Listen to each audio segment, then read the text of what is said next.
দেখুন তালের বড়া, গোলাগুলো অনেক সুন্দর ফুলছে। এই যে ফুলে টইটুম্বুর হয়েছে বড়াগুলো। এবার আমি চলেন তাহলে দেখাই মূল রেসিপি কী কী দিয়ে আমি এই তালের বড়াটা বানিয়েছি। তাহলে চলুন আমরা উপকরণগুলো দেখে নিই।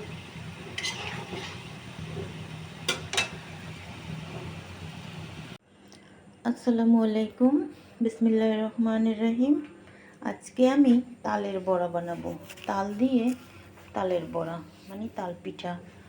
এই জন্য যা যা লাগবে এই যে সব কিছু আমি গুছিয়ে নিয়েছি। যে এবার আমি তালের বড়ার গোলাটা তৈরি করব। তালের বড়া বানানোর জন্য যা যা লাগবে, এখানে এই যে চালের গুঁড়া নিয়েছি, চালের গুঁড়া, লবণ, আখের গুড়, নারিকেল, 2টা কলা, তাল আর সয়াবিন তেল তো আছেই। এই যে তালগুলো ডিপ ফ্রিজে ছিল, এই যে এভাবে গোলানো, বরফ গলে গেছে, এখন একটু পাতলা হয়ে গেছে। তালটা জাল দেওয়া না, কাঁচা তাল। এবার আমি গোলাটা বানিয়ে আধা ঘন্টা রেখে দেব। এবার একটা পাতিল নিয়েছি, এই পাতিলের মধ্যে সব কিছু দিয়ে দেব এক এক করে। আখের গুড়টা আস্তা, তাই আমি একটু গুঁড়ো করে দেব। এই যে আমি পুঁতা দিয়ে এভাবে গুঁড়ো করে দিয়েছি আখের গুড়গুলোকে। গুঁড়ো করা হয়ে গেছে। এবার আমি পরিমাণ মতো তাল দেব। আমার এতগুলো তাল সব লাগবে না। একটু লবণ দিয়ে দেব। এবারে আমি নারিকেল দিয়ে দেব। নারিকেল বেশি দিলে ভালো হয়। তারপরে এই কলা 2টা ছিলিয়ে দেব। কলা না দিলেও হয়, দিলেও হয়।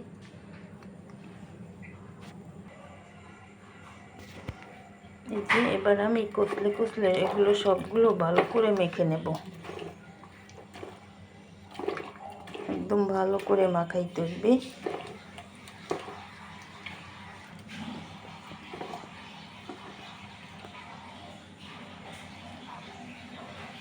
এই যে ভালোভাবে মাখানো হয়ে গেছে। এবার এখান থেকে পরিমাণ মতো চালের গুঁড়া এর ভিতরে দিয়ে দেব। মিষ্টি যার যার পছন্দ মতো দিতে পারেন। আমি মিষ্টি কম খাই সব কিছুতে, তাই আমি কম দিই।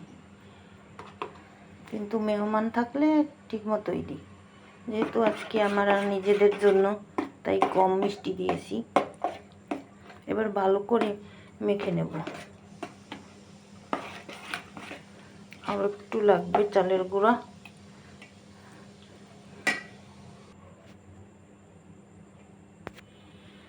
এই যে এবার আমি একটু আটাও দিয়ে দিয়েছি। শুধু চালের গুঁড়া থেকে একটু আটা মিলিয়ে দিলে একটু বেশি ভালো হবে।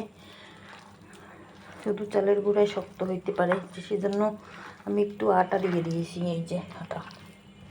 এবার ভালো করে মেখে আমি আধা ঘন্টা রেখে দেব। ফিরে আসছি আধা ঘন্টা পরে।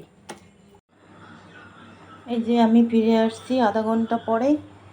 এবার দেখি আমার গোলাটা কী অবস্থা। এই যে গোলাটা। এবার আমি আরেকবার হাত দিয়ে ভালো করে মেখে নেব। আর এদিকে চুলে একটা কড়াই দিয়েছি, কড়াইটা গরম হয়ে গেছে। এবার পর্যাপ্ত পরিমাণে সয়াবিন তেল দিয়ে দেব। ডুবো তেলে বড়া পিঠাগুলো ভাজতে হবে। যে একটা চামচ নিয়েছি। এবার আমি হাত দিয়ে ভালো করে আরেকবার এটা মেখে নেব। ভালো করে আরেকবার 2-3 মিনিট মাখবো। এই যে এরকম হইবে।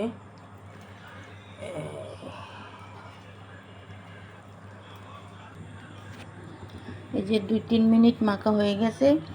এবার আমি গোল গোল করে বড়গুলো দিয়ে দেব। বিসমিল্লাহির রহমানির রহিম করেই দেব।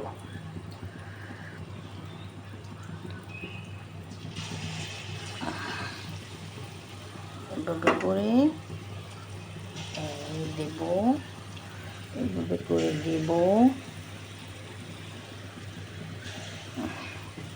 ফলবে কিনা জানি না, দেখি কি হয়। এপাশ ওপাশ করে দিচ্ছি।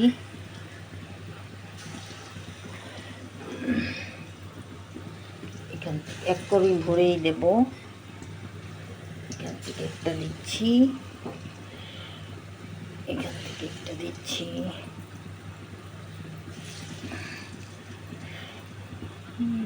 আগে এই কটা হোক, দেখি ফলে কিনা।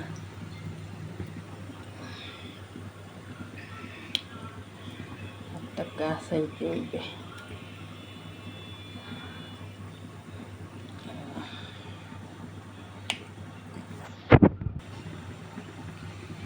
এই যে আমি বড়া পিঠাগুলো উল্টে দিচ্ছি, তাহলে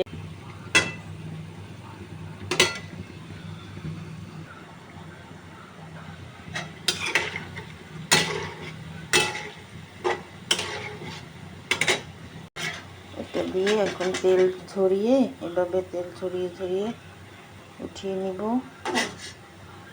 এই যে একটা প্লেট নিয়েছি, এটা রাখবো।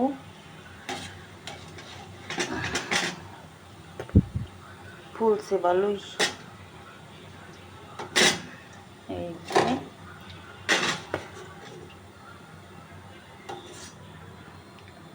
এই যে পিঠাগুলো ফুলছে, খারাপ না, ভালোই। এভাবে আমি সবগুলো পিঠা বেজে নেব। পিঠা বানানো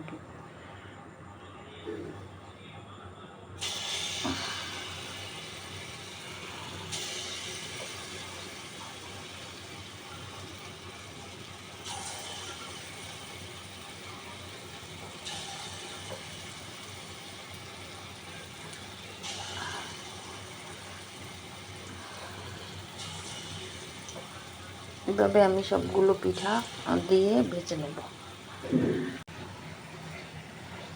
এই যে এবার আমি একটু বেশি করে দিয়ে দিয়েছি।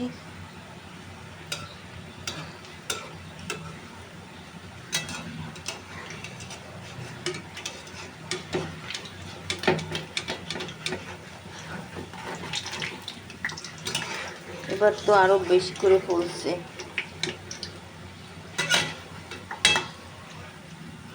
এবার এগুলো পিঠাগুলো আমি সব একটা একটা করে উল্টে দিব।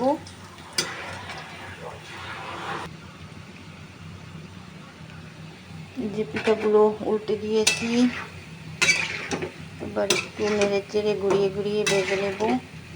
এবার এই পিঠাগুলো অনেক সুন্দর ফুলছে। প্রথমটা একটু কম ফুলছিল। তালের বড়া পিঠা আর একটু লাল লাল হলেই উঠিয়ে নেব। আর এদিকে বড়া আমি একটা খেয়ে টেস্ট করে দেখছি। তো বিসমিল্লাহির রহমানির রহিম।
এই যে আমার সব বড়া বানানো রেডি। আল্লাহ হাফিজ।